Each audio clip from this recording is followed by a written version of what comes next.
Hello दोस्तों। कैसे हैं आप सब। उम्मीद करता हूँ आप सब अच्छे से होंगे। स्वागत है आप सबका हमारे अपने चैनल पर, जहां आपको आपकी पसंद की क्रॉस ड्रेसिंग स्टोरीज़ देखने को मिलती हैं। दोस्तों, आपका एक लाइक और आपका सब्सक्राइब हमारे लिए आपका प्यार दिखाता है। इसलिए जिन दोस्तों ने अभी तक हमारे अपने चैनल को सब्सक्राइब नहीं किया है, वह हमारे अपने चैनल को सब्सक्राइब करके हमें अपना सहयोग ज़रूर दें।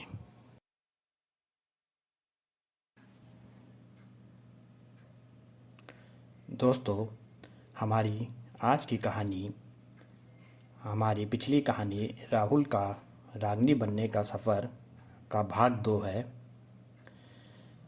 माँ ने खुशी के साथ राहुल की सुंदरता की तारीफ़ की। राहुल को माँ की तरफ से आशीर्वाद मिल गया था। राहुल के लिए अपनी सफलता का यह पहला कदम था, क्योंकि उसकी माँ ने उसके नायिका वाले रूप की तारीफ़ की थी और अब वह स्टेज पर सारी दुनिया का सामना एक नायिका के रूप में कर सकता था।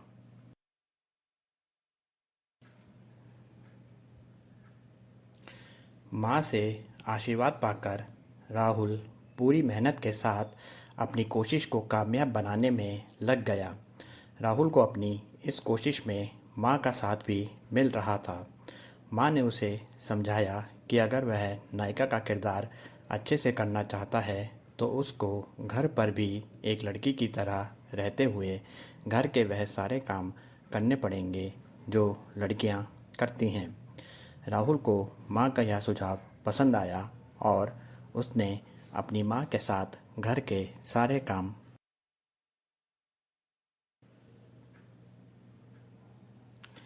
सीखने शुरू कर दिए। यह सारे काम राहुल की आने वाली ज़िंदगी में काम आने वाले थे। कैसे, यह जानने के लिए कहानी के साथ बने रहिए। माँ भी राहुल के साथ एक बेटी की तरह व्यवहार करने लगी थी। थिएटर में भी राहुल के साथी उसके साथ लड़की की तरह व्यवहार करते थे। क्रॉस ड्रेसिंग शब्द से राहुल अब तक अनजान था, पर यह राहुल की क्रॉस ड्रेसिंग ही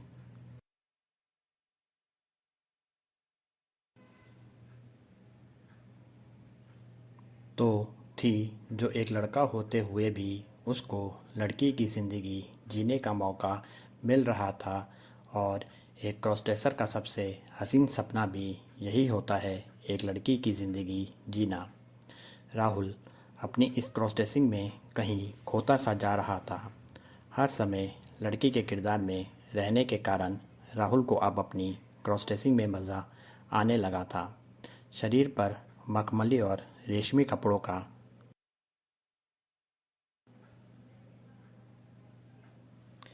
एहसास, कमर तक नकली बालों की चोटी, कलाइयों में चूड़ियों की खनखनाहट, पैरों में बजती पायलिया, होठों की लालिमा, नाखूनों की चमक ने राहुल को उसके अपने रूप से कहीं दूर कर दिया था।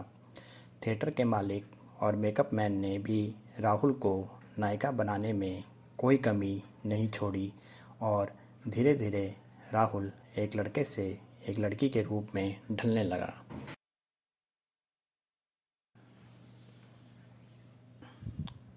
माँ की सहायता से और अपने थिएटर के साथियों की मदद से राहुल का रूप एक नायिका के किरदार को निभाने के लिए पूरी तरह से तैयार था।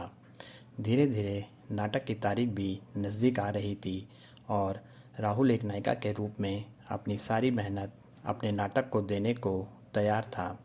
नाटक से एक दिन पहले राहुल अपने साथियों के साथ नई दिल्ली के लिए रवाना हो गया।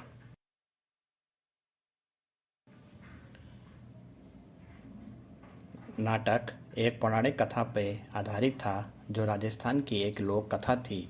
मुख्य नायिका का किरदार राहुल ने निभाना था।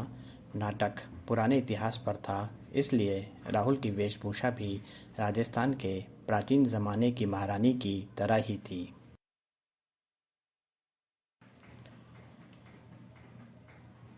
मैं जानता हूँ आप सब भी राहुल की वेशभूषा के बारे में जानने को उत्सुक होंगे। आइए राहुल की वेशभूषा की एक झलक देख लेते हैं। मुझे उम्मीद है आप सब इस वेशभूषा के वर्णन को सुनते हुए उस वेशभूषा में राहुल की जगह खुद को देखना शुरू कर देंगे।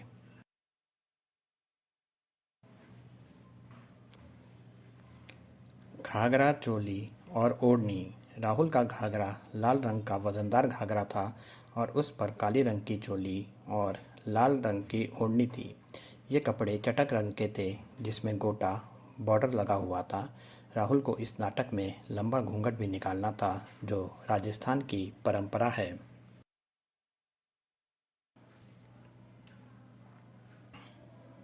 कमरबंद, बाजूबंद और लाक और सीप के कंगन। राहुल के दोनों हाथ ऊपर तक लाक और सीप के कंगन से भरे हुए थे और इसके साथ में कलाइयों तक भरी हुई राजस्थानी चूड़ियाँ थीं।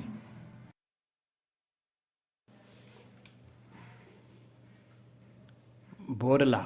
बोरला एक प्रकार का मांग टीका होता है जो दिखने में किसी लट्टू जैसा दिखता है।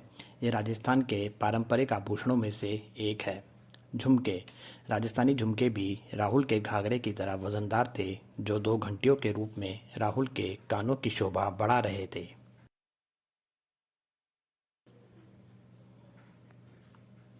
पायल। राजस्थानी पायल और जगह की पायल के मुकाबले वज़नदार और बड़ी होती है जिनके घुंघरूओं की आवाज़ ज़्यादा शोर करते हैं। गले का हार। राहुल के गले में रत्नों से जड़ा हुआ एक भारी सा हार था जो उसकी सुंदरता को और बढ़ा रहा था।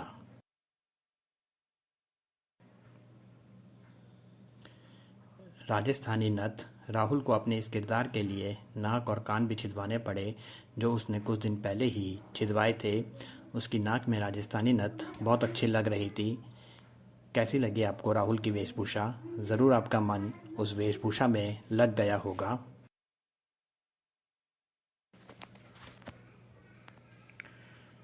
नाटक के दिन राहुल को इस वेशभूषा में तैयार होने में काफ़ी समय लग गया।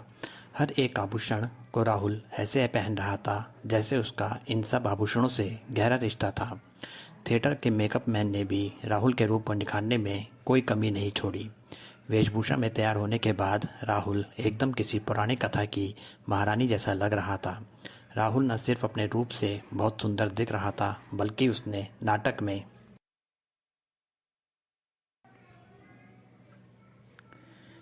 भी इतना शानदार अभिनय किया कि कोई भी दर्शक यह नहीं जान पा रहा था कि जिस नायिका को वह अभिनय करते हुए देख रहे हैं वह एक लड़की न होकर एक लड़का है। राहुल की खूबसूरती और दमदार अभिनय के कारण उनका यह नाटक बहुत लोकप्रिय हुआ। इस नाटक की लोकप्रियता के साथ साथ राहुल का भी थिएटर की दुनिया में बहुत नाम हुआ, पर यह प्रसिद्धि राहुल की न होकर नाटक की नायिका की थी जिसका थिएटर की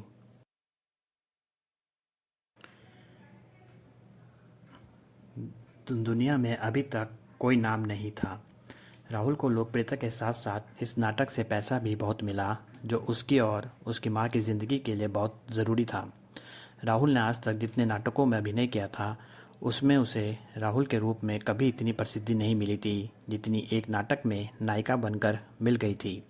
कुछ दिन की क्रॉस ड्रेसिंग राहुल को अब बहुत पसंद आने लग गई थी और वह इस क्रॉस ड्रेसिंग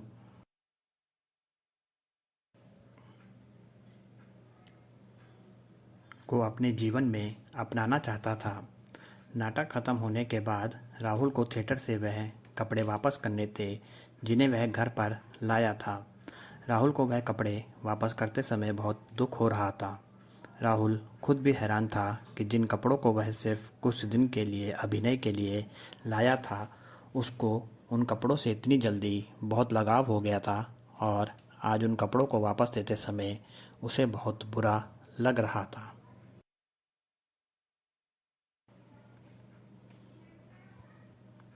उन कपड़ों से बिछड़ने का गम राहुल को क्यों हो रहा था? राहुल का यह लगाव क्या था? क्या राहुल के कदम क्रॉस ड्रेसिंग की ओर बढ़ने लगे थे या फिर यह राहुल की क्रॉस ड्रेसिंग की ही चाहत थी?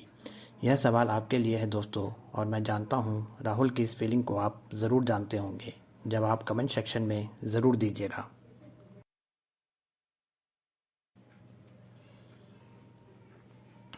कहानी को पूरा देखने के लिए धन्यवाद दोस्तों।